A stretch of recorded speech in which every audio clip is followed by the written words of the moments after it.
Bueno, ¿arrancamos?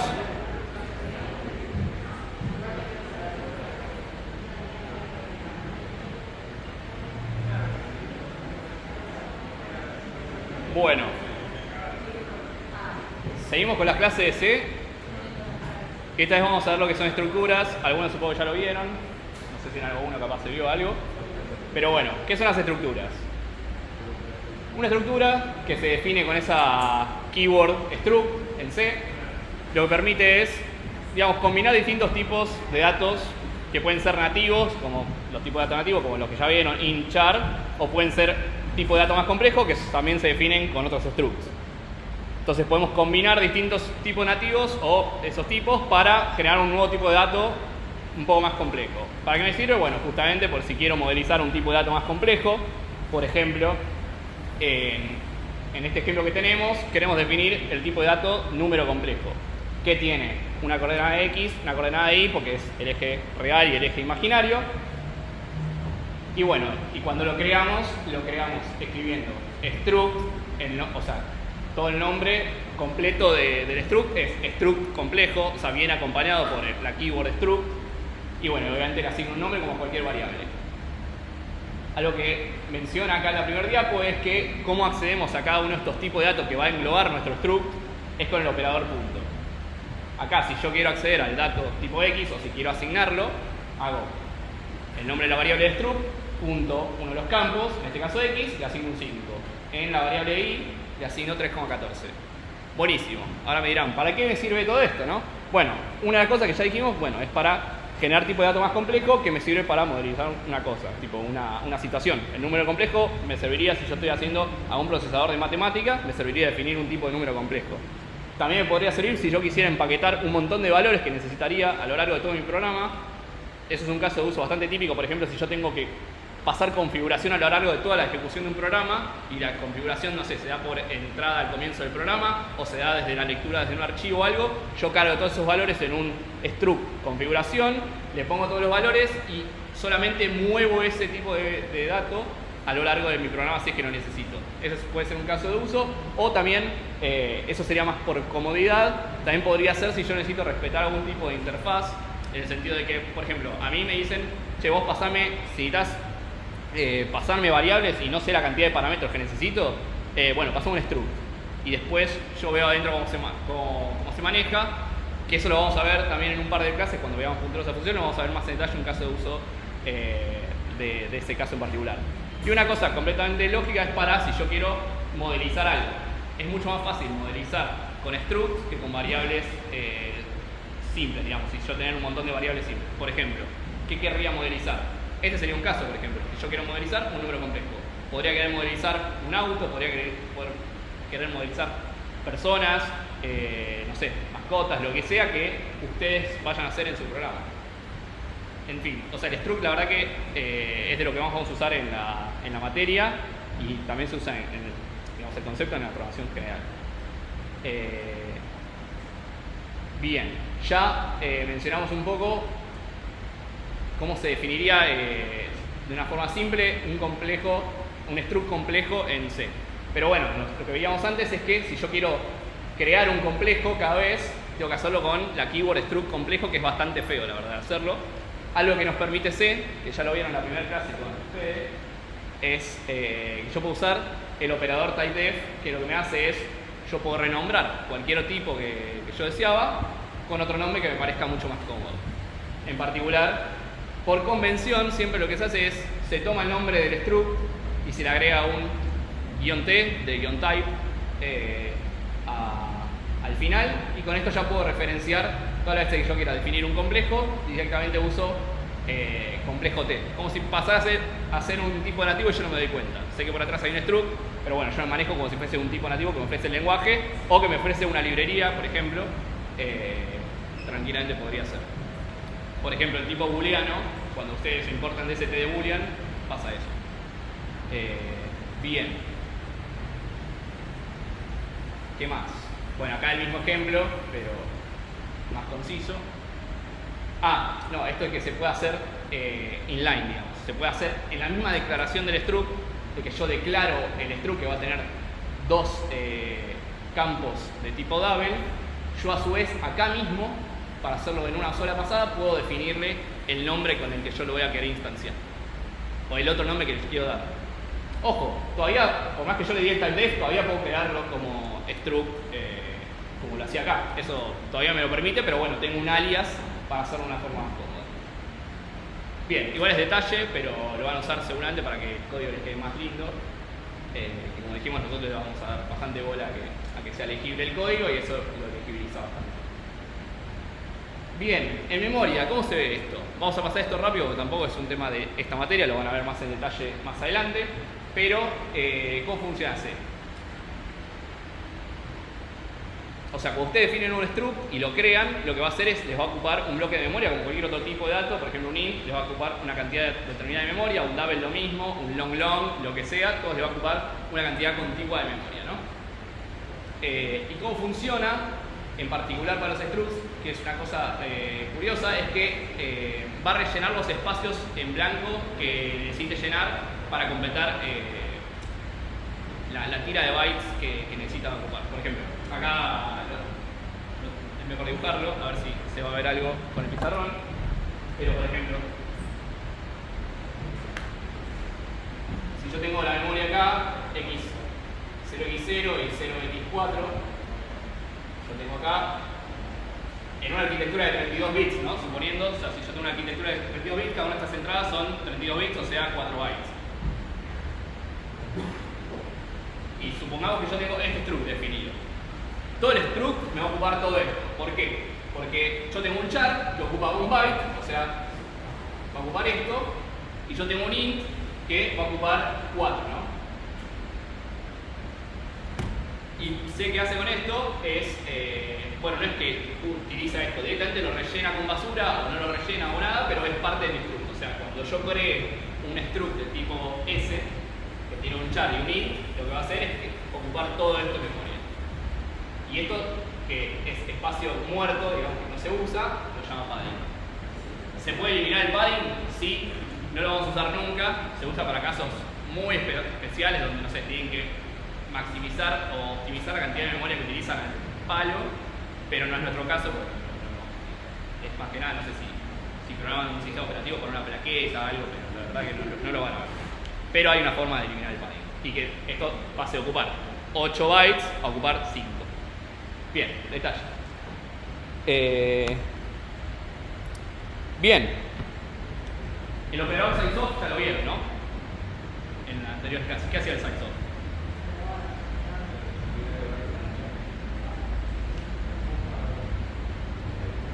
Más fuerte.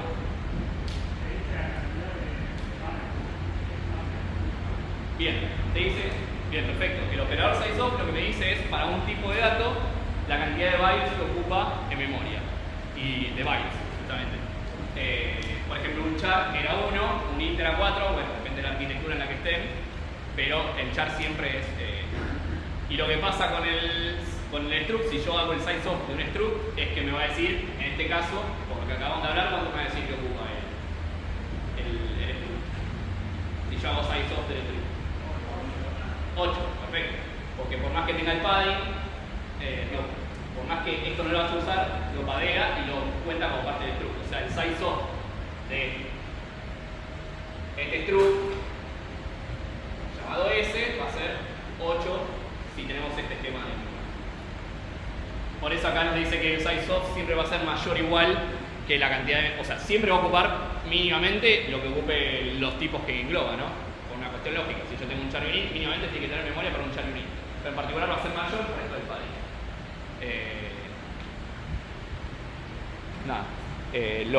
Lo van a utilizar sobre todo cuando vayan a utilizar memoria dinámica, que veíamos que cuando querían crear memoria dinámica usan sizeof para ver cuánto necesita la instrucción de malloc para crear un tipo de dato. Bueno, el struct les va a devolver incluido con el padding. Bien, esto es súper importante y esto sí le vamos a dar particular bola. Es el tema de pasaje por copia o de asignación de un struct. Ustedes saben que con el resto de los tipos de datos que vieron, cuando hacen una asignación o se lo pasan a una función, ¿qué hacen? No sé si lo vieron con Martín o con la clase anterior. Bueno, o cuando ustedes le pasan a una función, por ejemplo, o asignan en una nueva variable, lo que hace C es copia la memoria literal. Hace tipo un copy-paste de esto y lo pone en otro pedazo de memoria en otro lado del stack. Ahora bien, eso no siempre es, ¿cómo se llama? No es siempre lo que queremos. ¿Por qué? Porque si, o sea, a veces lo vamos a querer. Nosotros en la materia generalmente no vamos a usar ese approach de copiar structs, de pasarle structs a las funciones y que copie todo el valor por una cuestión primero de optimización de memoria, o sea, de performance. Por una cuestión de que si yo, por ejemplo, tengo un struct muy grande, no sé, tengo un struct que tiene un array de creo que igual acá hay un ejemplo. Si lo escribo. No hay un ejemplo. Pero bueno, vamos a escribir. Si yo tengo un struct, me dicen si se ve. Si yo tengo un struct, también es, no sé, que tiene un array de chars o de ints, no sé, de arreglo de 1.000.000 de elementos, póngale que está en van a recibir 1.000.000. Piense que cada vez que pasen esto por parámetro, va a copiar 1.000.000 de posiciones de chars, lo cual es chotísimo. Así que hay que tener cuidado cuando hagamos eso. Y porque la parte también va a copiar los espacios y eso nos va a hacer que, capaz después cuando comparemos los structs, no sea exactamente, no nos dé la comparación que esperamos. O sea, si yo creo dos structs y los comparo, por más que tengan los mismos valores, no me va a dar igual, porque incluye el padding cuando hace la comparación. Para yo comparar un struct, digamos, en el sentido de lo que yo quiero dar, por ejemplo, si yo quiero comparar dos personas, ¿no? Tengo dos structs de personas, quiero comparar que dos personas sean iguales y la persona está definida por nombre y apellido, bueno, yo para ver que es la misma persona, comparo el nombre y el apellido. Si yo comparo el struct así como a lo bestia, como hace ahí, if E2 es igual a E1, capaz me devuelve que no son la misma persona, por más que los valores de adentro sean iguales, porque sea adentro rellena con basura que no estamos contemplando. Entonces, cuando quieran también comparar elementos de la struct, tienen que tener cuidado de que tienen que hacer las comparaciones elemento a elemento. También es importante porque lo vamos a encontrar en toda la materia. Y la parte de pasaje a funciones es también importante para lo que vamos a cuando pasemos structs a funciones, lo que vamos a hacer en general es pasar punteros para que las funciones, si yo tengo que escribir en la memoria, le paso la dirección al puntero, porque también lo que va a pasar es que si yo le paso a una función una copia del struct, si yo lo modifico, afuera no se va a ver modificado. El struct original va a quedar exactamente igual. Eso también es una gran cosa a tener en cuenta, porque les va a pasar que capaz le pasan el struct así, se copia, buenísimo, adentro tienen todos los valores iguales, hacen las operaciones que tienen que hacer y se encuentran con que si lo modificaron, afuera del struct va a seguir los valores originales. Bien, entonces por eso generalmente pasamos un puntero. Pasamos un puntero por todo lo que dijimos, porque si le pasamos el puntero no se hace la copia de todo lo que tiene adentro del struct. Porque si tenemos que modificar el struct, afuera no se va a ver reflejado todo lo que modifiquemos adentro. En el único caso de que capaz pasemos un struct, si quisieran, es si solamente lo van a usar para lectura, pero igualmente recomendamos que siempre pasen punteros a los structs. Bien. Bueno, es lo que dice acá. Una de las razones por las que no conviene pasar el struct como por copia.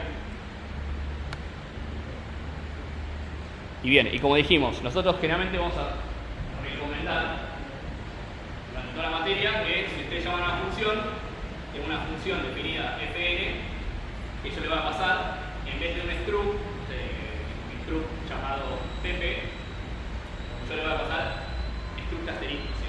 Y este es mi struct. ¿Y qué pasa? Si yo acá adentro quiero operar con este struct, los nombres creo que me convenían por nombres. Pónganse que yo tengo el struct persona, vamos a darle mejor nombres más claros. Persona, y T, como habíamos dicho con la convención, y la variable se llama P. Buenísimo. Yo acá, ¿qué hago con mi persona? Bueno, vamos a definir. Pero si yo quiero acceder a atributos de la persona, cada vez que quiera acceder a un atributo, voy a tener que usar, si nos guiamos por lo que aprendimos hasta ahora de punteros, voy a tener que desreferenciar, acceder al valor de la persona y después recién ahí acceder a los campos.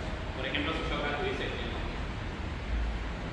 Esto es bastante feo de hacer adentro del código por una cuestión obvia, no estoy metiendo unos paréntesis, un asterisco acá es bastante feo. Bueno, C lo que me provee es un azúcar sintáctico para en vez de hacer esto, poder hacer P, flechita, nombre, si es que yo tengo un puntero. Es decir, si yo tengo un puntero en struct, en vez de hacer toda esa asquerosidad de asterisco y la variable, y después con el operador de punto, que es el que vimos que es para acceder a los valores, si yo tengo un puntero a ese struct, accedo a través de la flechita y esto es exactamente igual a hacer esto. No solamente que para un caso ya es mucho mejor, o sea, ¿están de acuerdo? No sé, alguien puede decirme, no, igual me parece claro la otra opción. Bueno, buenísimo, sí, perdón. ¿Te gusta la anterior? Bueno, vamos a ver un caso.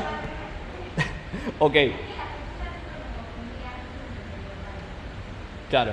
No, es que la flechita, por una cuestión de también cuando anidemos, vimos que al principio de la clase dijimos, bueno, los structs pueden estar compuestos de tipos nativos o de otros structs, o otros punteros a structs. Entonces, si yo empiezo a anidar structs de la nada, que eso va a pasar también mucho a lo largo de la materia, que van a tener structs, que adentro tengan structs, que adentro tengan otras referencias de structs. Si ustedes empiezan a tener eso, lo que les puede pasar en algún momento es que tengan un choclazo enorme, como por ejemplo acá que tenemos acceso a, digamos, anidados dos structs. Lo que puede pasar es que, a ver si llego al punto, hay un ejemplo muy claro. Voy a llegar primero al ejemplo antes que el otro. Acá, por ejemplo, si yo tengo que ir a, no sé, referenciar hacia n structs hacia adelante, bueno, tengo que hacer esto de esta manera, lo cual queda bastante engorroso de leer. O sea, yo ya no sé, a esta altura, ya el segundo asterisco yo ya no sé a qué variable pertenece a ese asterisco, o sea, a quién de todos estoy queriendo de referenciar. Y no digo que esto que vimos con el operador sea mucho más legible, porque igual es bastante feo de leer esto. Si yo leo una línea con todas estas flechas, igualmente tipo, me espanto, pero estamos de acuerdo que es mucho mejor y capaz meter todos esos asteriscos y todos esos paréntesis que yo ya me pierdo, digamos, cuando estoy referenciando cada cosa. Acá queda muy claro que, bueno, cuando yo te referencio con una flechita, bueno, ya estoy en el siguiente nivel. Y en el siguiente nivel y así hasta que yo llego al valor original que quería llegar, que es la casa de mi bisabuelo. El nombre de la casa de mi bisabuelo. Bien. Nos adelantamos, pero vamos a ver este ejemplo con más detenimiento. Acá en este caso definimos dos structs. Volviendo al ejemplo de persona. Teníamos una persona que tiene un nombre, lógicamente es un array de caracteres. Cada persona tiene una dirección. ¿Y qué es esa dirección? Es otro struct que definimos más arriba. Este de acá, que cada dirección tiene un nombre de la calle. Bueno, tiene un número máximo, una cantidad máxima de caracteres que puede tener las calles, porque no tienen longitud infinita, y una altura, ¿no? Que en este caso es número, no se puede llamar número, no altura. Pero bueno, este es otro struct que tenemos. Entonces, cada persona tiene su nombre, una dirección, que es otro struct, y tiene una madre y un padre. Que a su vez son otras personas, que van a tener también su nombre, su dirección y sus madres y sus padres. Entonces así vamos a tener anidados infinitos structs a priori. Notemos que acá, dirección, estamos teniendo el struct plano. O sea, estamos teniendo el struct en sí adentro de este struct de persona. Sin embargo, acá lo que estamos teniendo son punteros a structs personas, o sea que no vamos a tener lo que ocupa toda dirección como tenemos en este caso, sino que vamos a tener punteros. Es decir, si yo no le asigno nada, va a ocupar lo que ocupa un puntero, que siempre es 8. Acá va a ocupar lo que ocupa dirección. Y otra cosa a tener en cuenta es que para referenciar a cada uno, como ya vimos, como acá tengo el struct en sí, accedo a través del operador punto, como acá ya tengo punteros, puedo acceder a través del operador flecha. Bien, acá tenemos por ejemplo un caso de uso donde yo tengo a mi persona Jorge, al papá de Jorge, defino a las dos personas defino que el padre de Jorge no existe, porque Jorge fue adoptado, el papá de Jorge. Después, Jorge en sí, Jorge hijo, vive en una casa cuya altura es el 400 y que el padre de Jorge es este struct, es Jorge padre, ¿no? Y lo asigno a través del ampersand porque esto era un puntero. Sin embargo, acá yo accedí a través del operador punto porque estoy accediendo a la casa de Jorge.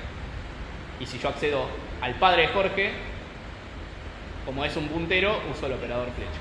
Y acá también le asigno que la casa del padre de Jorge es 200. Yo podría también modificarle directamente, podría decir papá Jorge punto casa punto número y ponerle 200, pero si yo quiero acceder a la casa del papá de Jorge a través de Jorge, es un quilombo este ejemplo, hay que hacerlo, ¿no?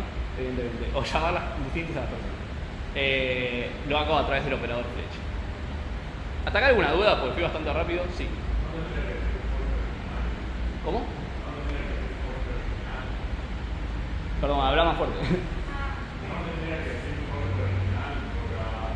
Ah, porque es, sí, bueno, sí, typo, perdón. Acá no dice original, acá dice Jorge. Sí, perdón, había otra duda por ahí.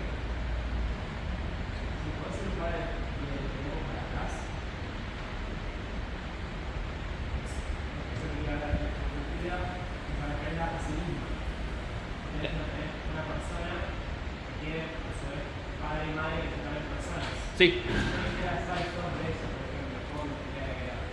Bien. Sí. Muy buena pregunta. En ese caso, si yo crease un struct persona, posiblemente creo que rompería todo. O sea, que me quedaría sin memoria. ¿Por qué? Porque cada persona, cuando yo creo una persona, bueno, adentro tiene dos parámetros que son personas, que a su vez van a crear otras dos personas, y así, entonces cuando yo ya distancio una sola persona, listo, me quedé sin memoria. No compila, básicamente. Ah, no compila directamente. Ah, listo. Pensé que. Tiene sentido igual. Pensé que capaz rompía en ejecución. Es infinito, claro. Por eso, cuando tenemos así referencias, ¿cómo se llama? Circular, o sea, o self, autorreferencias, si quieren, a un struct mismo, se hace con puntero. Acá en dirección también podrían tener puntero, o sea, acá se puede porque termina de última en dirección. Salvo que dirección apuntase a otra dirección o apuntase a otra persona, ¿no? Tipo dice, como dueño, acá tenemos personas, bueno, sería el mismo problema. Acá, ahí ya no podría poner dirección a secas, debería poner dirección puntero. Lo bueno de tener punteros es que me permite que sea valor null, o sea, que siempre va a ocupar 8 bytes, porque es un puntero. Después, si apunta a algo o no, bueno, depende del valor que yo le asigno. Pero en principio siempre va a ser tamaño fijo, que va a ser de 8 bytes en memoria. Sí. Los punteros ocupan, bueno, depende de la arquitectura. Podría ser 4, podría ser 8. ¿Cómo? Perdón. No, siempre ocupa 8. O sea, el struct siempre tiene un tamaño fijo. No es que varía según lo que vos le pongas. El struct siempre tiene un tamaño fijo porque el compilador tiene que saber cuánta memoria reserva para cuando vos creás un tipo de dato. Siempre, o sea, el compilador tiene que saber que si vos vas a crear un tipo de dato, bueno, cuánto va a ocupar en memoria. Porque lo tiene que tomar, digamos. Tiene que darle al sistema operativo y decir, tipo, che, esta cantidad, bueno, se usa para esto. Pero vamos a hacer el layout de memoria de esto, por ejemplo. Así ya queda más claro. Por ejemplo, el layout de memoria de struct persona sería, bueno, supongamos que max nombres es 10, entonces los dos tendríamos, tipo, o vamos a hacerlo más práctico, o sea, 12. Los dos tendríamos. Vale, voy a hacer ahí. Estos son todos, ¿no? 4 bytes. Entonces, si me ocupa, si el tamaño del arreglo es 12, bueno, estas primeras 3 líneas corresponden a el campo nombre dentro del struct, ¿no? Después, yo tengo una dirección casa que tiene una calle que tiene, bueno, otro, supongamos que tiene un int ocupan 4 y la calle supongamos que la cantidad máxima de elementos es 8. Entonces tendría 8 más los 4 de los ints. Esto sería, por ejemplo, casa.calle Y esto sería casa.número. Y después lo que tiene es, tiene dos referencias a un padre y una madre. Que como son punteros, siempre van a ocupar lo mismo. Y si estamos en una arquitectura de 4 bytes, de 32 bits, van a ocupar 4 cada puntero. Entonces, esto va a ser padre, que es asterisco, porque es un puntero, y esto va a ser madre, que es otro puntero. Entonces, el struct ocupa, bueno, habría que hacer la cuenta, pero acá pusimos 4 tiras de 4 bytes, no, 8 tiras de 4 bytes, bueno, serían 32 bytes, que ocupa todo el struct, ¿se entiende? Y esto sería lo que ocupa casa. Casa vimos que, suponiendo que max calle dijimos que es 8, y que max nombre era 12, ¿no? Porque esto es importante para entender. Max nombre es 12. Si fuesen eso los valores, bueno, esto sería el layout en memoria del struct persona. No sé si quedó más claro, si sirvió para entender más o menos cómo sería en memoria eso, pero lo importante es que cada struct sí o sí va a tener un tamaño fijo en memoria, y que si yo le hago size off, siempre me va a devolver, en este caso, 32. Porque ocupa 32 de estos bloquecitos. Número estaba acá, casa.número, es un int, y viene como parte del campo casa. O sea, acá va a instanciar una dirección. O sea, todo esto es una dirección. Esto es lo que ocupa el struct dirección. Tipo, size of, struct de dirección, son estas 3 líneas. Y el resto, bueno, lo que viene como parte de todo persona. ¿El padre? Bueno, en este caso no tenemos padding porque vamos todos los espacios. Pero porque puse valores justos. Si yo puse acá que max calle sea 6, lo que va a pasar es que estos dos valores no se usan y esto despadea. Pero termino ocupando esta tira entera porque es lo que uso. ¿Puede haber padding también por otras razones que defina el compilador una relevancia para puede también poner padding en el medio, por ejemplo? Vamos a dejarlo en 6 igual para que quede claro, es una buena forma de ver también que el padding ocuparía esta memoria y esto seguiría ocupando 32 bytes por el padding, por culpa del padding. Sí. Dije que el máximo de nombre era 12. Sí. Yo, por ejemplo, el nombre que era de lista esos dos también se considera padding. Sí, sería padding. Porque lo pondría todo contiguo, ¿sí? O sea, cuando vos definís un array, busca que sea todo contiguo. Entonces en memoria va a ser todo contiguo hasta la posición 10 y después ya no tenés más. Pero como después va a venir un struct dirección, sí o sí lo tiene que padear, porque no lo puede poner continuamente en memoria. De vuelta, por cosas que no van a ver en esta materia, no importa, lo van a ver más adelante. Pero va a haber padding en ese caso. Lo mismo si acá tuvieses 2 en vez de 11, bueno, en vez de 2 posiciones tendrías una libre. Si pusieses 9 tendrías 3 posiciones libres y podrías una sola, recién arrancaría la próxima. ¿Sí? No, porque o acá, si no pusiese una referencia a padre y madre, tendría que entrar esto mismo de vuelta acá, más los padres y madres, o sea que sería infinito, o sea nunca terminarías de seguir agregando bytes para terminar de definir la regla.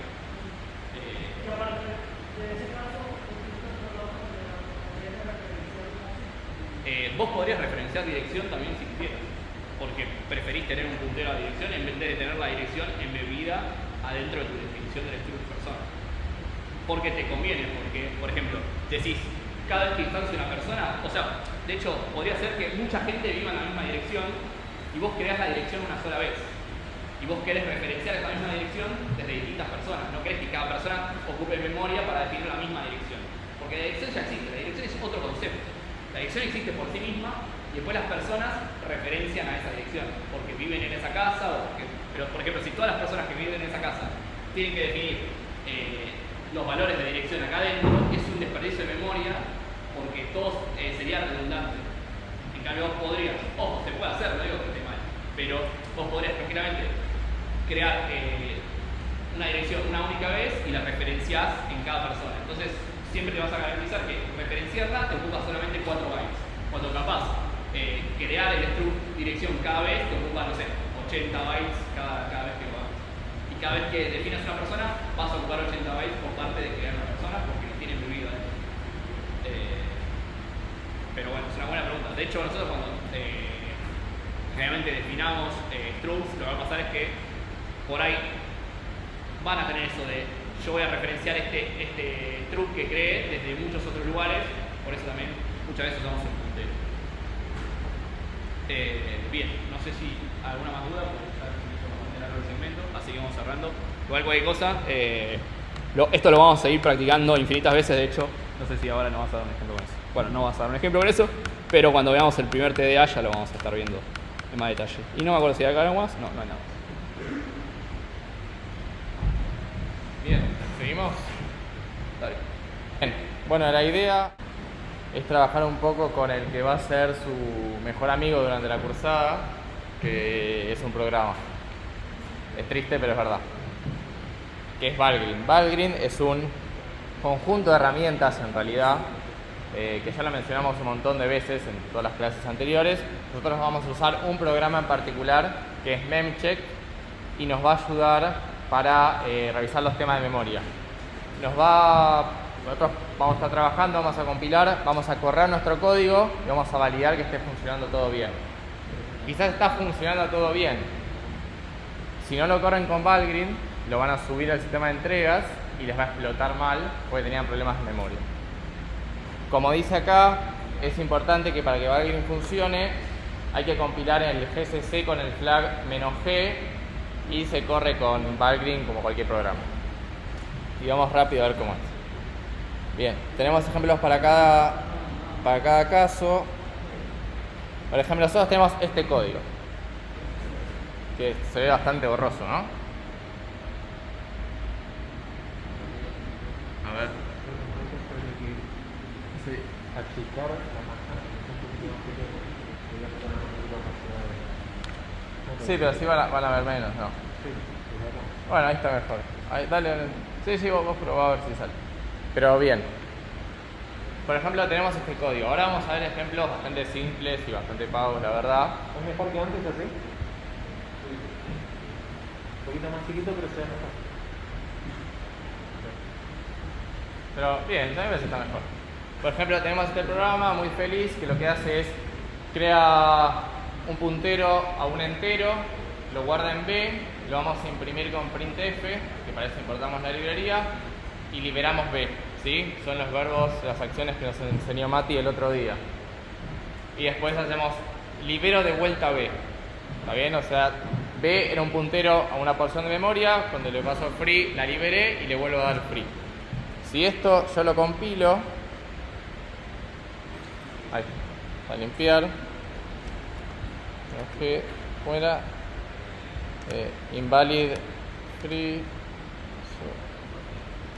salida. El compilador no se enojó, no me dijo nada y lo corro. Bien, me dice que encontré un double free. En este caso es bastante sencillo porque ya la corrida me falló, ¿sí? Si yo lo corro con Valgrind, me va a decir un montón de cosas que no se van a ver porque es un montón de logs, pero lo vamos a ir bajando. Valgrind lo que me dice es que voy a usar el programa Memcheck, pues tiene el copyright, me dice la versión de Valgrind, me dice el comando que corrí y después ya lo empieza a correr. Fíjense que en la mitad me imprimió que B es 4, que en el código, ahí está, me está imprimiendo este y después me dice hay un invalid free. O delete, o todo esto, o realloc, que también lo vamos a usar. Me dice que falla la función free, que está definida acá. Fíjense que está adentro de Valgrind. Pero después me dice dónde está ese doble free, que es la línea 10, que sería esta. ¿Está bien? Este caso es bastante sencillo. Después, al final, también nos dan más información. Por ejemplo, cuándo hicimos el malloc, cuándo pedimos la memoria. Y después nos dice el heap summary, o sea, qué pasó con el heap. Nos dice que hicimos 2 allocs hicimos 3 frees. Obviamente, si la cantidad de logs no coincide con los frees, es una red flag. ¿Sí? Es algo que nos debería llamar la atención. Seguro que no está bien. ¿Sí? Ya bueno, acá nos dice que hubo un error. Si yo lo arreglo, por ejemplo, no sé, elimino el segundo y lo vuelvo a compilar. Si corro directo a un Valgrind, me dice base4 y no falla nada. ¿Está bien? Me bajó un free. Aprovecho preguntar, ¿me Sí. Les pregunto, hay 2 frees. No, me spoileaste. No. Iba hacia eso. iba exactamente a eso. ¿Cuántos mallocs hay acá? Hay 1. Pero acá me dice que hubo 2.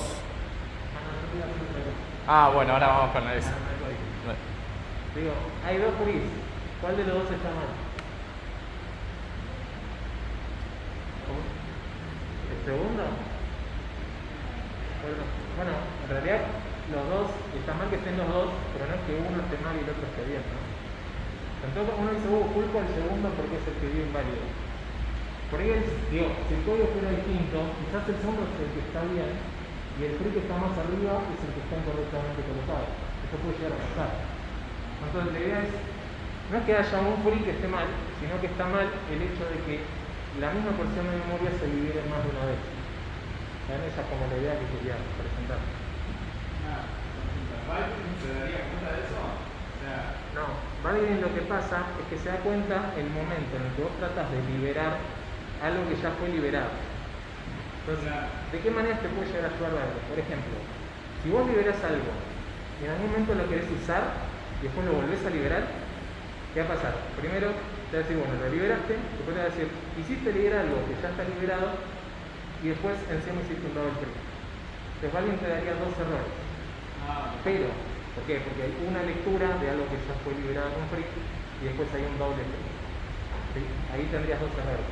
Pero si no, por ahí vos lo que sabés es que se liberó 2 veces, pero no sabés técnicamente en qué momento querías liberarlo bien, ¿no?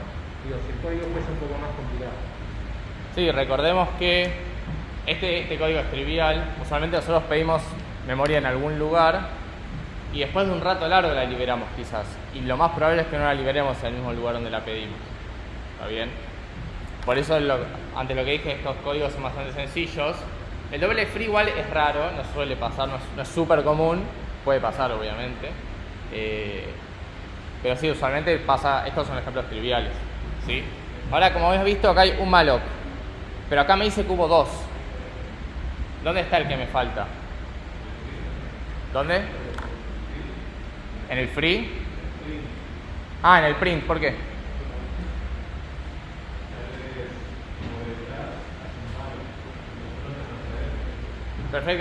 Perfectamente puede estar pidiendo memoria y usándola. Es exactamente eso. De hecho, estamos usando una sola librería que es printf, así que seguro que tiene que estar ahí.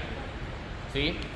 Al igual que nosotros vamos a hacer funciones que pidan memoria, también vamos a usar funciones que también pidan memoria. ¿Sí?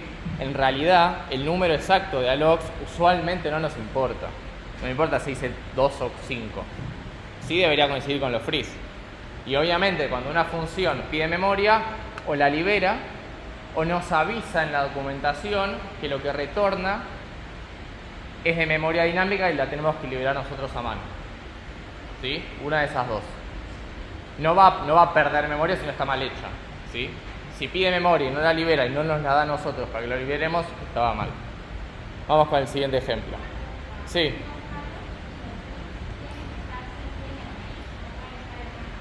Bien.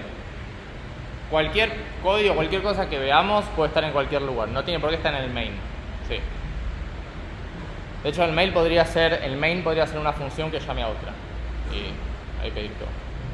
Igual, está buena la pregunta. En general está bueno que quien sea que pide memoria, sea quien la libera, salvo excepciones como la que dijo de yo tengo que pedir memoria, pero tienes que cargar vos.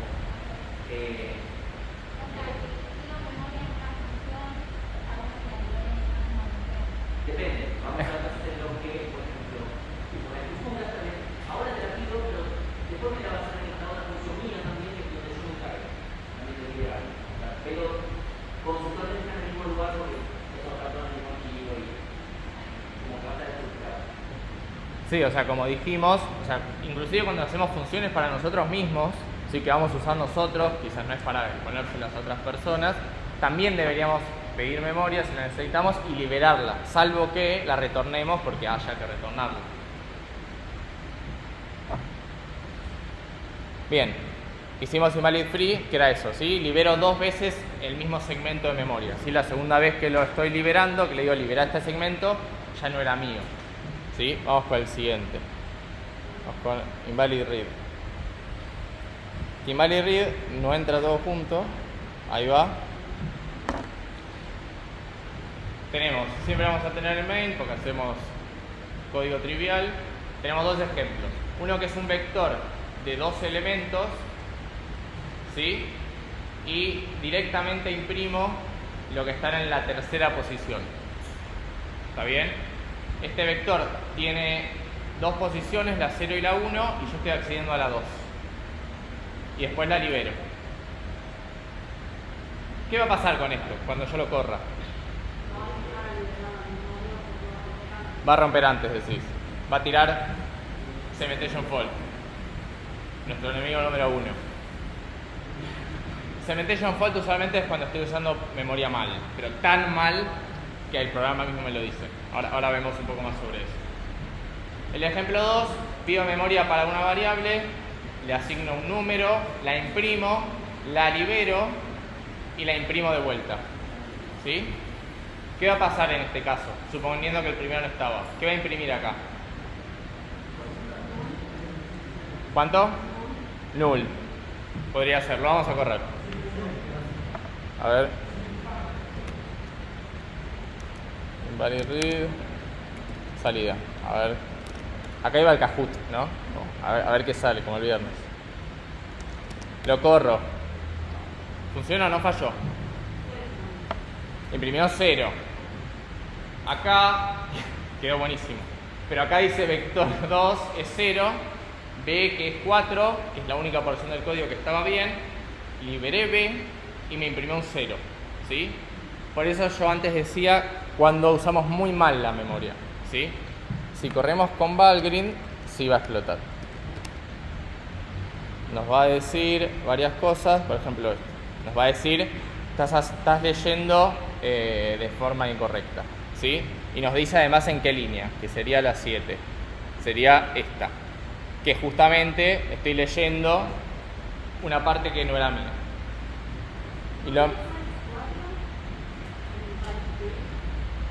Eso parece que es por el tamaño que yo reservé. Sí. Claro, es el tamaño de la variable que yo reservé. Y abajo ves que imprime vector 2 es 0, o sea que pudo hacerlo, por más que a alguien no le gustó. Imprimió B es 4 y después imprimió otro invalid read en la línea 16, que era este, cuando estoy imprimiendo B. ¿Por qué yo dije cuando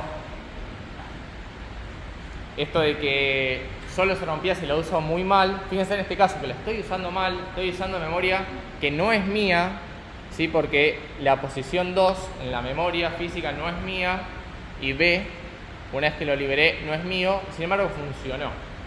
Cuando vimos que en la primera clase, ¿se acuerdan cuando dijimos C es un lenguaje que les deja hacer un montón de cosas? Bueno, una es esta, se pueden equivocar. Acá es donde entra Valgrind y nos ayuda y nos dice, no, eso no podés. Bueno, ¿por qué funcionó? Funcionó porque en realidad esa posición de memoria probablemente no, porque funcionó, era mía, pero puede haber sido por muchos motivos. Por ejemplo, por el padding que explicó Nacho, que el compilador nos haya dejado padding ahí y de casualidad entró. Pero que haya funcionado no significa que funcione siempre. ¿Sí? Nos puede pasar que lo corremos varias veces y en alguna nos falle porque realmente accedemos a una porción de memoria que no era nuestra. ¿Sí? O sea, está mal este ejemplo, por más que haya funcionado. ¿Está bien? Vamos con el siguiente. Sí.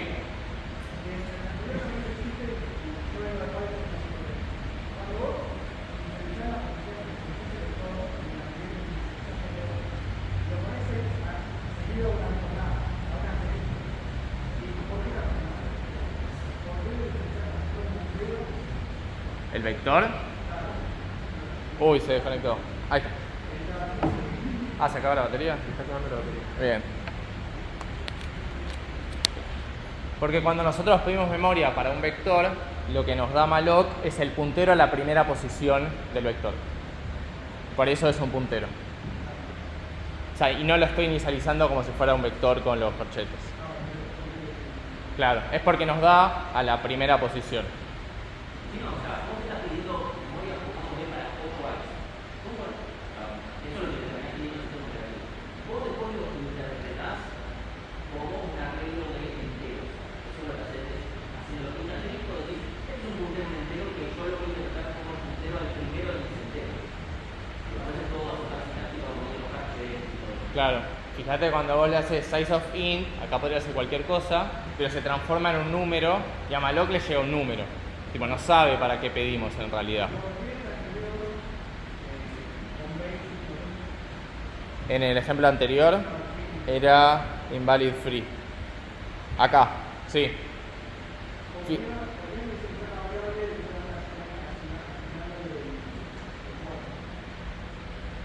Podrías hacer de... Pero lo tenés que hacer en 2 pasos. Es como lo interpretás vos. Vos podés interpretar eso como un arreglo de un solo elemento.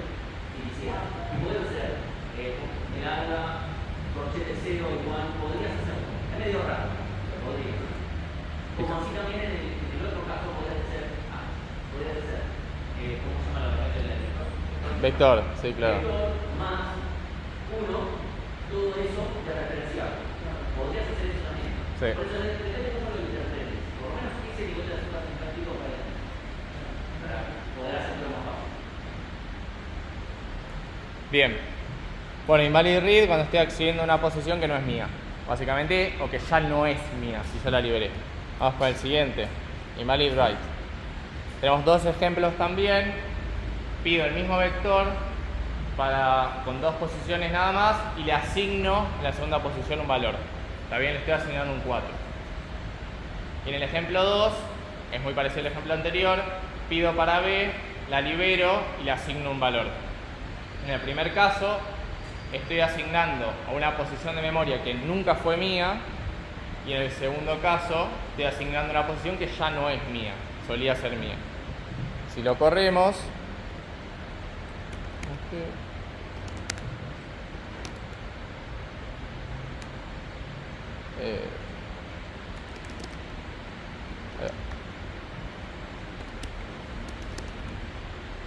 lo que nos va a decir es invalid write. O sea, estamos escribiendo porciones que no son nuestras, ¿sí? Nos va a decir en qué línea está pasando. Sí, y nos va a decir el segundo también, en qué línea está pasando. ¿Está bien? Fíjense que dependiendo del caso, a veces nos da más información. En el siguiente caso nos dicen, usaste un free antes, o sea, lo liberaste. Hay veces que nos da un poco más de información. Entonces, invalid write es cuando escribo algo que no es mío o ya no es mío. ¿Seguimos? Bien. Conditional jump, el más divertido porque nunca se sabe bien qué es. Bien. Tenemos 2 ejemplos, uno con memoria estática y memoria dinámica. Pido memoria para una variable, pido memoria en sentido estático, no realmente, y pongo un if dependiendo del valor de esa variable. ¿Sí? Nunca le di un valor. Y en el segundo caso hago lo mismo pero con memoria dinámica. ¿Sí? Creo la variable b, ahí sí pido un pedacito de memoria del heap y dependo de eso para imprimir esto. ¿Está bien? Estoy dependiendo de algo que nunca lo inicialicé. ¿Sí? Conditional jump, si lo corremos, nos dice justamente eso. Están dependiendo de algo que puede variar y ustedes nunca se van a enterar. O sea, no depende de ustedes. Conditional jump.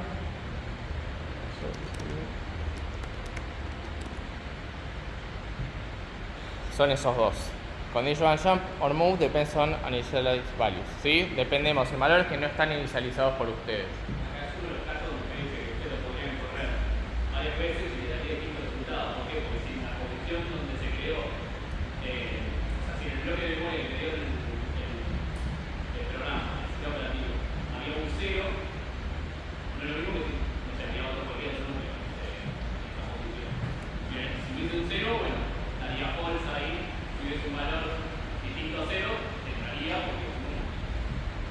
que justamente el mayor problema es ese, por qué les está fallando Valgrind, es porque les dice, che, esto les puede llevar a errores inesperados o a escenarios que no deberían, ¿sí?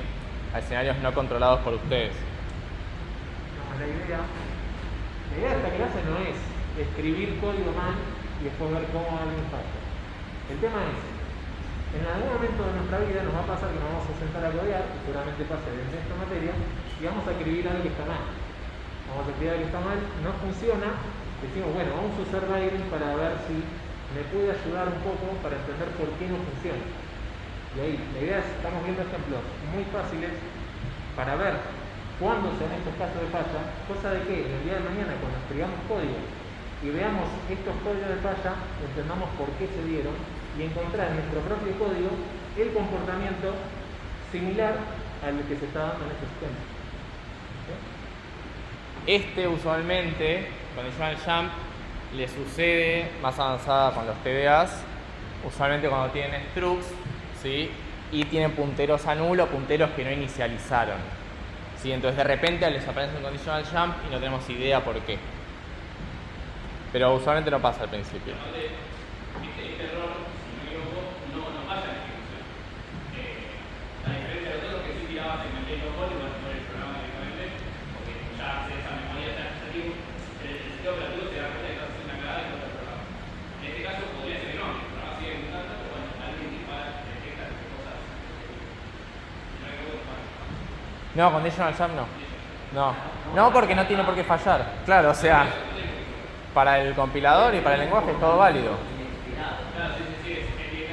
No tienen ni idea qué va a pasar. O sea podría llevar un comportamiento inesperado. Pero para eso usen random. O sea, no hagan esto. Si quieren algo así, usen la función random. Vamos con el que... Estos son de los más interesantes, que son un memory leak. Memory leak es cuando ustedes pidieron una memoria, ¿sí? Y la pierden, ¿sí? Perdemos la referencia y ya no la podemos liberar, ¿sí? Ahora vamos a ver unos ejemplos. Veamos los ejemplos primero. Valgrind lo que nos dice es que nos va a mostrar los memory leaks por default, ¿sí?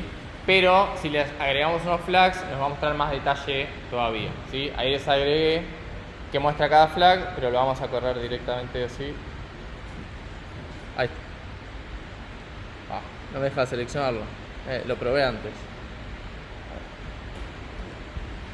A ver, tenemos memory leak, ¿sí? Que lo que hace es pide memoria para B, no hay free para B, ni acá ni en ningún lugar, ¿sí? Porque podría tener acá free B, ¿sí? Pero bueno, no está en ningún lugar, que es el caso 1, caso trivial, ¿no? Obvio, o sea, nunca lo liberé. Y está el segundo caso, que pido memoria para C, no sé, un vector de 6 elementos, hago un montón de cosas y después me di cuenta que el vector se me quedó chiquito. Entonces lo tengo que agrandar. Voy a pedir para 12. Pido acá para 12 y piso la referencia que estaba en C, ¿sí? Y después la libero. Vamos a correrlo. A ver si funciona el copiar y pegar.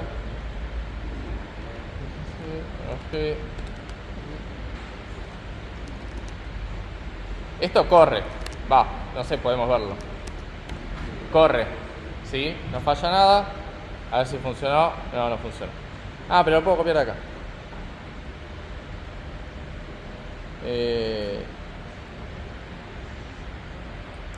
Si lo hacemos así, lo copio acá más fácil.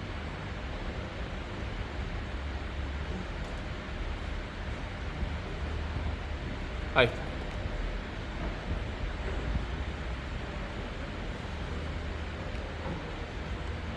Se llamaba salida, me parece, ¿no? Sí, pero... Sí. Sí.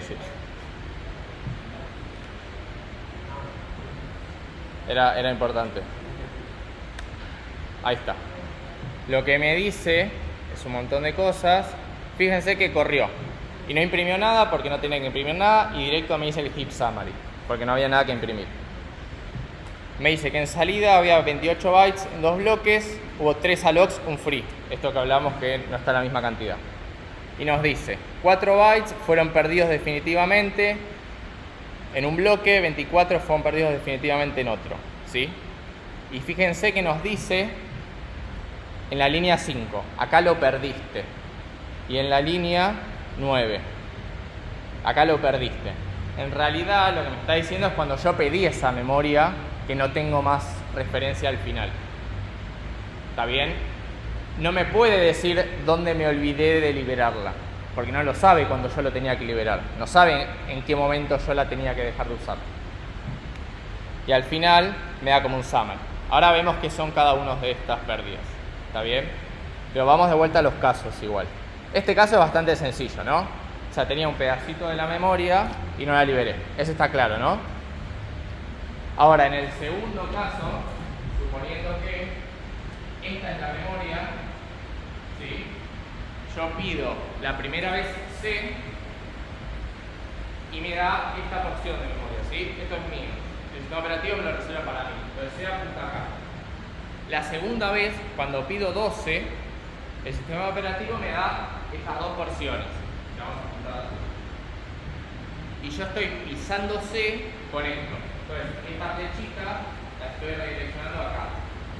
Esto, que era mío y el sistema operativo no se lo va a dar a nadie más, está perdido. ¿Por qué? Porque el sistema operativo piensa que yo lo tengo, pero yo no tengo más referencia a esta porción. ¿Sí? Yo no puedo hacerle free después, porque perdí la flechita, no hay nada que lo referencie, no sé qué posición era. Eso se entiende, ¿no? Sí. Sí, o sea, para agrandar su usa reloj, sí, no tenía este problema. O directamente, no sé, int d, por ejemplo. Y tenía las dos flechitas. Sí, con reloj salía. Sí, porque usa la Está bien, obviamente, no es que esta memoria se perdió para siempre, ya está. Hay un huequito en mi memoria RAM que no sirve más. Sino que cuando dijimos la otra vez, cuando termina el programa, el sistema operativo va a liberar toda esa caja que me dio a mí, la va a liberar, incluido esto. ¿Está bien? No es que se perdió para siempre, pero sí, tenemos un programa que corre todo el tiempo, que no se corta nunca, como cualquier servidor, va a estar perdiendo memoria todo el tiempo, ¿sí? Es el fenómeno Google Chrome. O sea, Google Chrome va creciendo en memoria a medida que pasan las horas porque va perdiendo memoria, ¿sí? Una vez que lo cierran, así de sencillo, cae porque el sistema operativo libera todo. Ya lo arreglaron eso. Sí, pero era eso. Las primeras versiones. Es magnífico. ¿Está bien? Por eso cuando cierran un programa se les libera tanto, y no es porque el programa esté usando tanta memoria, es porque la fue perdiendo. Entonces dicen, uy, era re fácil no perder memoria. No. Cuando hacen programas muy grandes, por ejemplo nosotros en taller hicimos un Age of Empires, no es tan fácil a veces ver cuál es la que se perdió. Y para no ocupar más tiempo, acá yo les dejo, no tiene mucho sentido porque en esta cátedra no vamos a ignorar ninguno, cuáles tipos de memoria se puede perder, igual es anecdótico, ¿sí? Acá no ignoramos ninguno, 0 bytes se pueden perder al final del programa. ¿Está bien? Bueno, muestro esto rápido.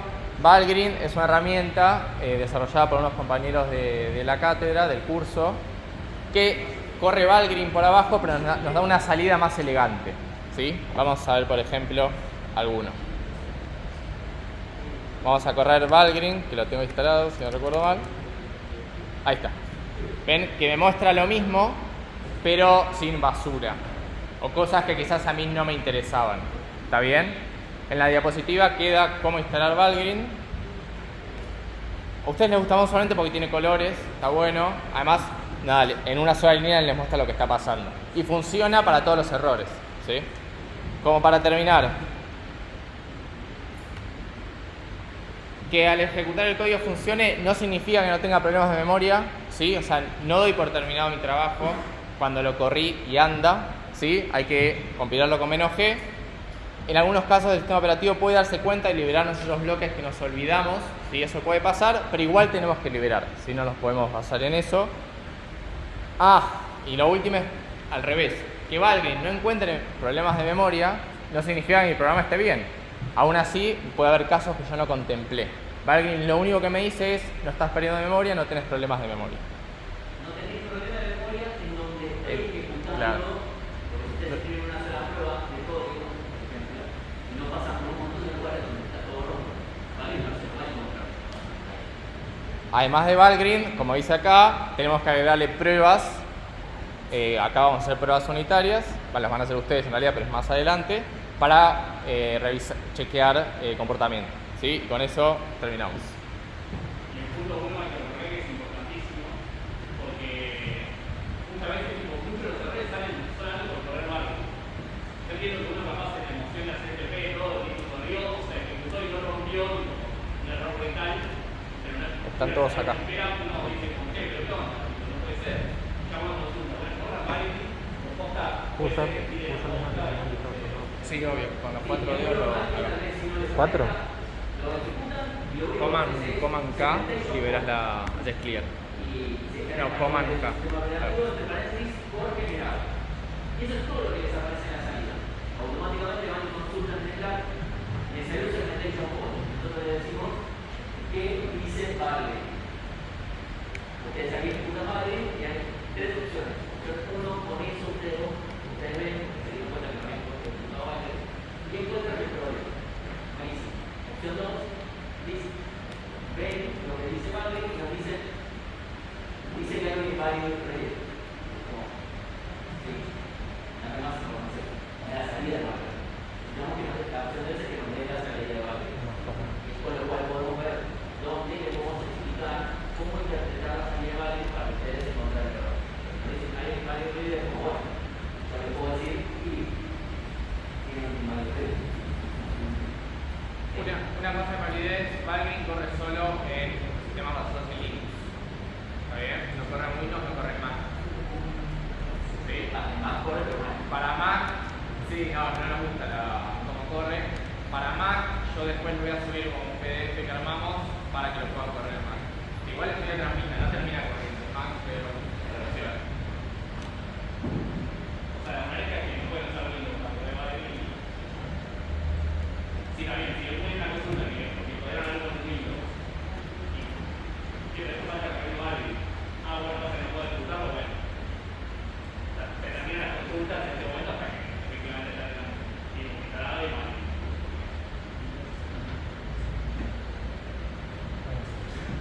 Bueno, vamos a ver un pequeño segmento sobre cadenas en C. ¿Sí? ¿Qué significan cadenas? Son cadenas de caracteres. ¿Sí? En inglés se dice string, pero la idea es que vos tenés varios caracteres, digamos letras, uno atrás del otro, que todos juntos uno interpreta como una cadena, como una palabra, como varias palabras, un texto, etc. ¿Sí? En definitiva, se comporta como si fuera un arreglo, un vector de valores que pueden ser letras. ¿Sí? Letras, o por decir algo, un número escrito en formato de letra. Y como ustedes mandan un mensaje de texto, si bien escriben un número, ese número no se guarda como número, sino que se guarda como letras que son números. Ahí no sé si me explico. Ok. Bien. Entonces, en este caso, tenemos el main y vamos a definir una cadena que va a decir hola. Y fíjense que tiene un /n. El /n es una bajada de línea de texto. ¿Sí? Es como un enter. ¿Ok? Y fíjense cómo estamos definiendo la cadena. Estamos diciendo, bueno, char es el tipo de dato que representa un carácter, una letra. ¿Está bien? Que normalmente ocupa un byte.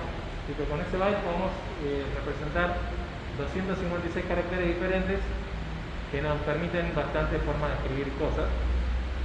Normalmente no emoticones, pero sí un montón de letras y simbolitos raros.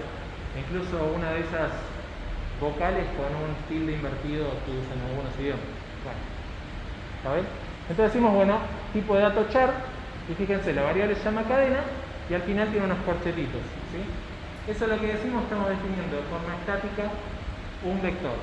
¿Sí? Yo lo digo, me estoy explayando mucho, no sé si ya lo vieron, pero es eso, ¿sí? Un vector de caracteres. ¿Sí? ¿De cuántas posiciones el vector? Bueno, en este caso de 1, 2, 3, 4, 5 posiciones. ¿Por qué? Porque estamos definiendo explícitamente y literalmente cada una de las posiciones que hay en el vector. En la primera posición, en la posición 0, está la H, después la O, después la L, después la A y después el barra M. ¿Está bien? Sí. Estaría mal agregar entre los objetos un máximo de la cadena. Ahora lo vemos. Ahora lo vemos. ¿Otra pregunta? Buena pregunta. Ahora lo vemos. Fíjense que la pregunta de él la repetí y la de él no para no hacer spoiler. Perfecto. Bien. Después estamos imprimiendo la cadena. Ustedes saben printf es una función que imprime cosas y el porcentaje S significa que lo que viene ahí es una cadena, ¿sí? Un string, por eso dice S. Y abajo también estoy haciendo un print de algo que se llama strlen. La función strlen está definida acá en string.h y lo que hace es calcular el largo de una cadena, ¿sí? Para una cadena, no sé, hola, ¿cómo estás? Va a contar la cantidad de letras y me va a decir cuál es el largo de esa cadena. Sin spoilear, vamos a ver qué es lo que hace este código. Esto lo puedo compilar y lo puedo ejecutar. ¿Cómo es eso? Por el momento sin Valgrind. Ahí está. Imprime hola y imprime 5. ¿Está bien?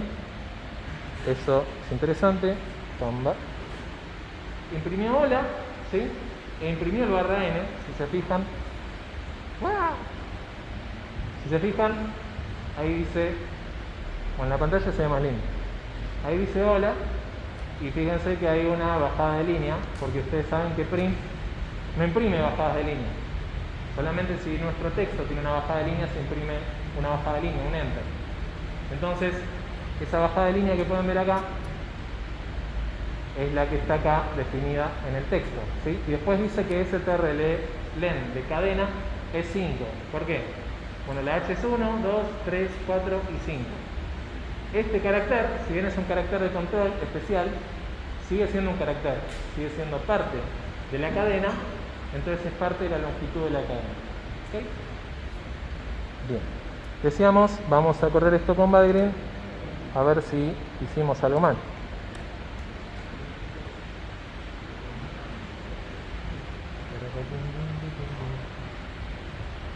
Aparentemente no. Qué loco. Bueno, continuemos. Creamos. Yo tenía esto con el control Z. Otra forma de definir esto. Veamos. Vamos a ver otra forma de definir exactamente lo mismo, ¿sí? Tenemos de nuevo char cadena y le ponemos, fíjense a diferencia de arriba, donde cada letrita estábamos usando este carácter que se llama comilla simple, ¿sí? Fíjense que estoy usando un solo dedito, comilla simple. Comilla simple para definir cada carácter, ¿sí? Las letras se guardan con comilla simple. La forma de escribir literalmente una letra es guardarla entre comillas simples. Ahora se fijan, en este caso dice hola barra n y está entre comillas dobles, por eso todo lo he dicho, comillas dobles. No sé, por ahí estoy haciendo un chiste, perdón. Bien, comillas dobles, ahí está. Cuando estoy diciendo literalmente una cadena de caracteres, se guarda en comillas dobles. ¿Ok? Y lo puedo definir de la misma manera de arriba, que es una cadena de caracteres. Yo lo puedo guardar, lo puedo ejecutar. Digo, para que no se interprete que estoy tratándoles de no saber, si no estoy tratando de ser didáctico entre comillas, comillas dobles, si me permiten el chiste. Bien. Corremos también y imprime exactamente lo mismo. Y vamos a ver otra forma de definir esto. Ahí está. Si se fijan, como siempre decimos, un vector de un tipo de dato también puede ser interpretado como un puntero a ese tipo de dato, ¿sí? Habían preguntado por ahí hace un ratito cuál es la diferencia entre escribir un puntero y escribir un vector con sus posiciones. Es simplemente la forma en que lo interpretamos. De nuevo, este puntero apunta al principio de esta cadena, empezando por la H, y si nosotros usamos esa cadena sabiendo que es una cadena, cada vez que hablemos de esta variable cadena, que es un char asterisco, si yo la trato como vector de caracteres, por ejemplo, cuando imprimo ese vector de caracteres, sé que tengo que leer todos los caracteres que tienen ese vector, ¿sí? Incluso si lo estoy tratando como un puntero a una posición de memoria, ¿sí? Pero como sabemos que en esa posición de memoria hay una cadena, cuando hablo de cadena, el printf, por ejemplo, va a decir, voy ahí, veo que acá hay una cadena, puedo leer sus caracteres. Se dedica a leer todos los caracteres que tiene esa cadena y, vamos a verlo en el ejemplo, y compilamos y ejecutamos, efectivamente imprime hola e imprime 5. ¿Está bien? Bueno, vamos a ver en el ejemplo 2 más cositas. Son menos 5. Bueno, se llama ejemplo 1 en este caso. Es el segundo. Bien. Aquí hay que hacer un poco de modificaciones. Y ahí estamos. Bien. Vamos con el ejemplo 2. Control K. Que se llama ejemplo 1. Ya saben, como programadores nos gusta contar de forma rara. Bien. ¿Qué pasó acá? Conditional jump or move depends on an initial value. ¿Sí? Alguien me dijo, hiciste algo mal, papu. ¿Qué pasó? ¿Sí? Como vieron con Fede, ¿qué significa conditional jump? ¿Sí? Estoy tratando de leer algo y ese algo no está inicializado. ¿Sí? ¿Alguien me puede decir, en este caso, cuando quise hacer este print de cadena, cuál es el valor que no está inicializado? ¿Sí? Fíjense, pide una cadena, digo que tiene 7 posiciones y le asigné valores a las primeras 5 posiciones. Quedan 2 posiciones y son basura. ¿Sí? Lo que escuché por ahí, bien. A ver, printf, ¿qué va a hacer? Va a decir, bueno, vamos a imprimir la cadena. ¿Qué tiene la cadena? La H, la O, la L, la A, el barra N. Y después yo dejé que tenga basura. ¿Cómo permití que tenga basura? Bueno, creé una cadena con 7 posiciones y todos sabemos que las posiciones que no asignemos son basura. Entonces, cuando printf trató de leer la sexta posición, leyó un valor no inicializado. ¿Sí? Eso es la forma de decir, leyó basura que estaba guardada en esa posición de memoria. ¿Cómo hacemos entonces para decir, mi cadena terminó? Te preguntaste vos. ¿Cómo decimos que mi cadena terminó? Y es así. Importantísimo, cuando queremos decir nuestra cadena terminó, tenemos que escribir este carácter de control especial que se llama barra 0. ¿Sí? La barra es barra invertida, ¿sí? La barra normal es así, para la derecha, la barra invertida es así, para la izquierda. Son los nombres que tienen, no me culpen. Y el 0 significa, bueno, se terminó la cadena, ¿ok? Entonces queda así, escrita la cadena bien definida, ¿sí?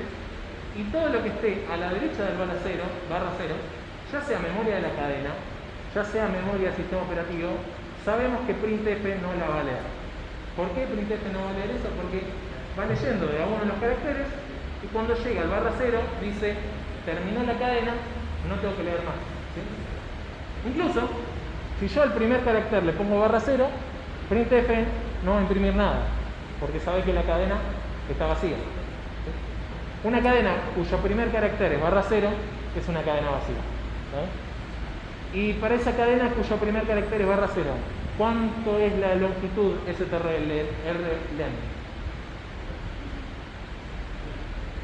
¿Escuché 0? No sé, escuché 1. Es 0, ¿sí?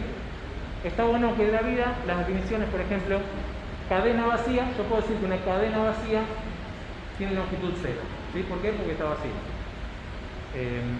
El barra 0 no cuenta para la longitud de la cadena. Y eso es algo que podemos ver ahora, ejecutando este código. Vamos a compilar, ejecutar. Efectivamente, primero que dejó de fallar, y después ahí está hola y la longitud de 5. ¿Sí? ¿Se acuerdan? Las 4 del hola y la quinta es la bajada de línea. Bien, me van a perdonar porque son casi las 8:30, pero nos vamos a ir un poquito más tarde, así que disculpen, creo que es la primera vez que pasa, pero bueno, son cosas que pasan, proyector, esas cosas. ¿Vi una pregunta por ahí? Sí. Perfecto, sí. Bueno, strlen devuelve algo que se llama size t, que es un tipo de variable que es no asignada. Entonces, la idea de size t es que podés con ese numerito identificar... me apagaste el monitor un poco. Ah, perfecto, volvió. Bien, con ese numerito podés ver todas las posiciones de memoria. Entonces, size t, cuando lo querés imprimir, tenés que hacer porcentaje de z. Bien. De nada. Continuamos. Continuamos entonces con el ejemplo que dice ejemplo 2, que es el tercero. Vamos a compilarlo. Las dudas. ¿Está? Bien. ¿Qué nos quiere decir este ejemplo? Es un poquito más largo. Ahí está. Bueno, hasta ahora todas las cadenas que habíamos pedido las habíamos pedido en memoria estática. Entonces, ¿qué tal si pedimos en memoria dinámica una cadena? ¿Sí?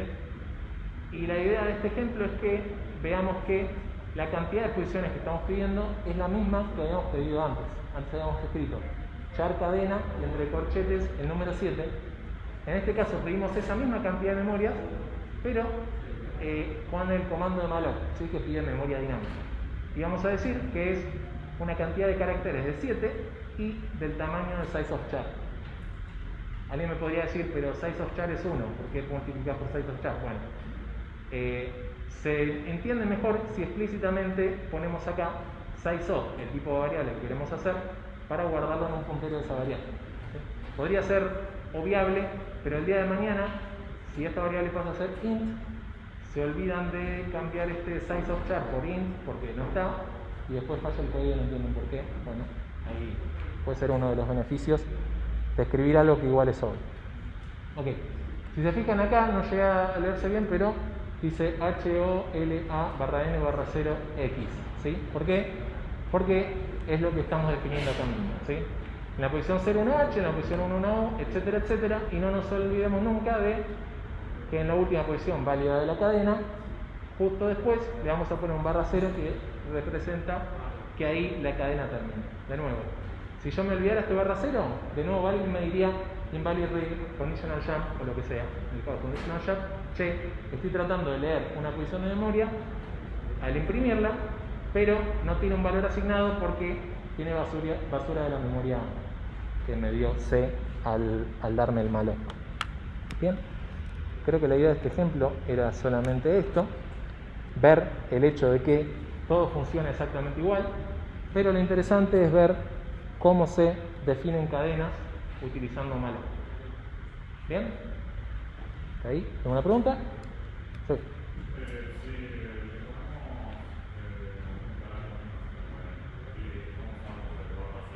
Bien. Es una muy buena pregunta. O sea, imagínate que no está ni la posición 6 ni la posición 5. Digamos, estas dos.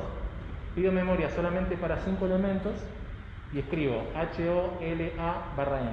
¿Sí? Lo que pasaría en ese momento es que printf va a tratar de leer la cadena y de nuevo va a leer hasta que encuentre un /0. Entonces, ¿qué va a pasar primero? Como no encontró un /0, va a encontrar memoria que es basura y además es memoria que no nos corresponde a nosotros, porque el malloc lo pedimos solamente para 5 elementos. En el momento que tratamos de acceder al siguiente elemento fuera del vector, vamos a estar leyendo memoria que ni siquiera es nuestra. Entonces, Valgrind seguramente muestre los dos errores. Diga, mira, tenés un conditional jump acá y además un invalid read porque no es memoria que te corresponde a vos. Bien, muy buena pregunta. Sí, un segundito. Perdón, de nuevo, empezá de nuevo. Perfecto, ¿sí? Si ustedes saben cuánto va a ocupar su cadena, van a querer además pedir un carácter más para poder guardar el /0, ¿sí? Eso en general, ¿cómo se suele escribir? Bueno, si ustedes saben qué cadena quieren guardar, por ejemplo, le pueden hacer strlen a esa cadena, ¿sí? Por ejemplo, tenemos el nombre Nacho. Tenemos strlen de un nombre, que adentro dice Nacho, y lo que vamos a poner en malloc siempre va a ser malloc de strlen de ese nombre más 1. Y ese más 1 les va a perseguir por toda la vida, porque siempre está el más 1, porque siempre tienen que poner el /0. Y si no ponen el /0, van a tener ese tipo de errores de estoy leyendo una cadena y no voy a encontrar en dónde esta cadena termina y voy a leer cosas que no me corresponden. Pregunta por ejemplo. Sí. Sí. Muy buena pregunta. En uno de los ejemplos yo había escrito comillas dobles, hola, barra n, comillas dobles, ¿sí? Cuando yo estoy escribiendo una cadena de forma literal, ese literal incluye el barra cero. Es decir, el hecho de que esa cadena esté entre dos comillas dobles me garantiza de que al final de esa cadena hay un barra cero. Excelente pregunta. Al principio, en el caso de que yo, la verdad, yo no sé bien qué pasó ahí. No sé si alguien sabe. El primer ejemplo, cuando escribí char cadena y el barra n, pero yo no escribí un barra cero. Y Valerie no me dijo nada. Porque estoy escribiendo Creo la que lo forma está interpretando de la misma manera. Dice, acá seguro debería haber barra. Ah, no, porque es un arreglo. Es un arreglo. Porque como es un arreglo, directamente Valerie ya automáticamente ya sabe dónde termina, porque tiene el 6 doble. Perfecto. Es un caso muy raro. Caso raro. ¿Sí? Por eso no lo mencioné y esperaba que no me atrapen en ese momento que no sabía. Pero perfecto, muy buena pregunta. ¿Más preguntas? ¿No? ¿No hay algo por acá? Antes de allá. ¿No? Ok. Bueno, ejemplo 2. Y bueno, ya que estamos, terminamos la clase con el ejemplo 3. Saca. Se clica ahí. Toque.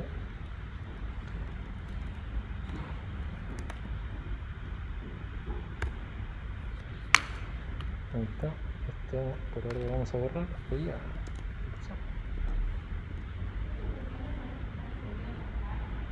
Sí, digamos, en la sección de clases están subidos y además ayer a la noche pasamos en Slack los 3 materiales, eran las diapositivas que usó Fede, Nacho, y esto estaba con un PDF. Perfecto. ¿Otra pregunta? Bien. ¿Qué tenemos aquí? Bueno, acá de nuevo definimos la cadena como un literal, ya saben. Al ser un literal, al final el barra cero está incluido gracias a que C lo incluye. Bien. Y acá que estamos haciendo, bueno, vamos a iterar desde una posición, de la posición 0. Mientras la cadena en esa posición no tenga un barra cero, vamos a imprimir ese carácter, el carácter que está en cadena post, e incrementamos post para ¿qué? Para empezar en 0, después 1, 2, 3, es una iteración de una cadena. Se pueden llegar a imaginar que el printf por detrás, cuando le decimos porcentaje S, está haciendo exactamente esto. ¿Sí? Está diciendo, voy a ir uno a uno por los caracteres hasta que me encuentre el barra cero, yo sé que ahí tengo que dejar de leer y terminé de imprimir toda la cadena. ¿Sí? Y fíjense que yo hago printf de porcentaje C es para indicar carácter, y además que no puse ningún barra n, así que sería esperable que todas las letritas aparezcan una atrás de la otra, porque si recuerdan, printf no agrega los barra n, simplemente imprime los barra n que nosotros pongamos para imprimir. Entonces, como decíamos, vamos a ejecutar eso. Madre de Dios, ¿qué acaba de pasar? ¿Será?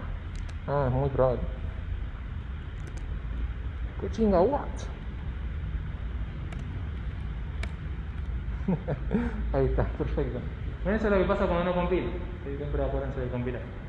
Bueno, ahí está. Imprimió el hola y imprimió el 5. ¿Por qué? Porque estábamos diciendo acá que vamos a imprimir la posición en la que quedó ese conteo, y lo que hace es avanzar 5 veces hasta que encontró el barra cero y coincide con la longitud de la regla. Lo otro que estábamos viendo hace un segundito, y con eso nos vamos, es este ejemplito. ¿Cómo puse una B? Okay.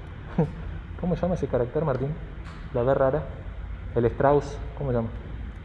La B rara, la B suiza. Excel. Esa. Ahí está. Bueno, ¿qué pasó acá? Empezó a tratar de leer y en un momento empezó a imprimir cualquier cosa. ¿Por qué? Porque, oye, ¿qué hicimos en este? ¿Qué hicimos acá? Dijimos, bueno, vamos a imprimir mientras la posición sea menor a 20.000. ¿Qué pasa? Por ahí las primeras 5 posiciones estaban bien y las puedo imprimir, pero en un momento empecé a imprimir basura. Y eso resultó en que en la impresión, que anda por acá, empieza a imprimir estos signos de pregunta que no entienden nada. ¿Está bien? Entonces, de nuevo, mostrando acá cuál de estas dos maneras es la forma correcta de iterar un arreglo de cadenas, ¿sí? Un arreglo de caracteres, una cadena, es hasta que encontremos el barra cero. Cuando encontramos el barra cero sabemos que terminamos de iterar la cadena. ¿Sí? Sí.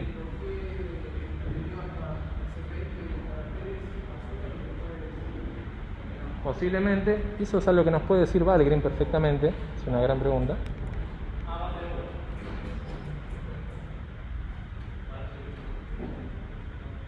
¿Sí? En un momento dijo, che, literalmente leíste una memoria que no tenías que leer y este cacho de memoria sí me enojo, porque este cacho de memoria definitivamente no era tuyo.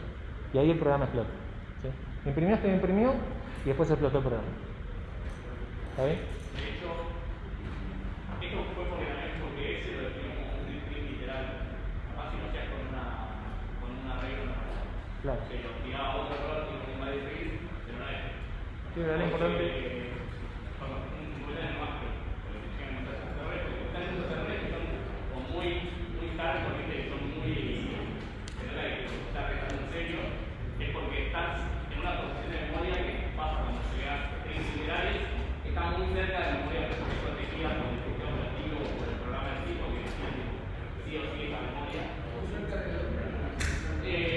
Cuando creas string literales, lo que haces es tipo, poner que la memoria del código de acá, bueno, los string literales ponen acá o acá, o en algún momento. Entonces, cuando ya tocas memoria muy cercana a algo sensible, como puede ser que el código que está ejecutando es un código de otro programa, te rompe, te pone una error así, que bien feo. Igual si se fijan, empezó imprimiendo hola, después empezó a imprimir basura y en un momento dijo, no, papi, hasta acá llegaste ese, no puedes leer esta memoria, esto está muy mal. Y fíjense que dice señal 11, 6-7, ¿sí? Un error de segmento. Y no, está acá. Y explotó el programa. Literalmente explotó el programa. La compu está bien, pero el programa dejó de existir. ¿Sí? Bueno, hasta ahí llega la clase. Gracias por este tiempo extra. Y cualquier pregunta, estamos acá para servir.